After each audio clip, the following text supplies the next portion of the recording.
মার্কিন নৌ অবরোধ ঘিরে এখন নতুন আতঙ্ক বিরাজ করছে হরমুজ দিয়ে চলাচলকারী জাহাজগুলোর ভেতরে। মূলত পাকিস্তানের শান্তি আলোচনায় ব্যর্থ হওয়ার পর ইরানকে কাবু করতে হরমুজ প্রণালী অবরোধের পথ বেছে নিয়েছে যুক্তরাষ্ট্র।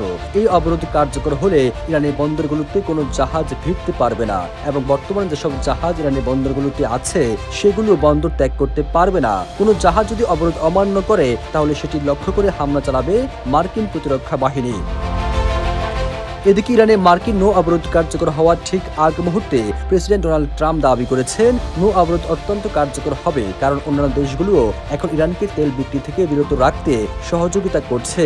এর ফলে বিশ্ববাজারে ইরানের তেলের যোগান বন্ধ হয়ে যাবে। তবে ট্রাম্প যখন এই দাবি করেছেন ঠিক সেই মুহূর্তে যুক্তরাজ্য তাদের অবস্থান স্পষ্ট করেছে। দেশটির সরকারের এক মুখপাত্র জানিয়েছেন, আমরা নৌ চলাচলের স্বাধীনতা এবং হরমুজে অবাধ চলাচলে বজায় রাখতে সমর্থন দিচ্ছি। বৈশ্বিক অর্থনীতি এবং দেশের অভ্যন্তরীণ জীবনযাত্রার ব্যয় নিয়ন্ত্রণে এটি জরুরি।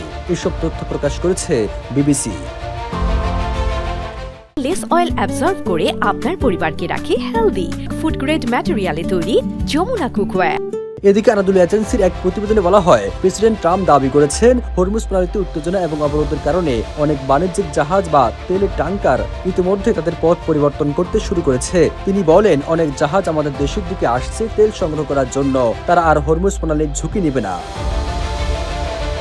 নৌ অবরোধ নিয়ে যখন ট্রাম্প একে একে করা হুমকি দিয়ে যাচ্ছেন, ঠিক সেই মুহূর্তে ইরানের স্পিকার মোহাম্মদ বাঘের গালিবাফ বলেছেন, যুক্তরাষ্ট্রের হুমকির কাছে তেহরান নতি স্বীকার করবে না। আর ইরানের নৌবাহিনী জানিয়েছে, দেশটির জলপথের দিকে আসা যে কোনো সামরিক জাহাজের বিরুদ্ধে কঠোর ব্যবস্থা নেওয়া হবে।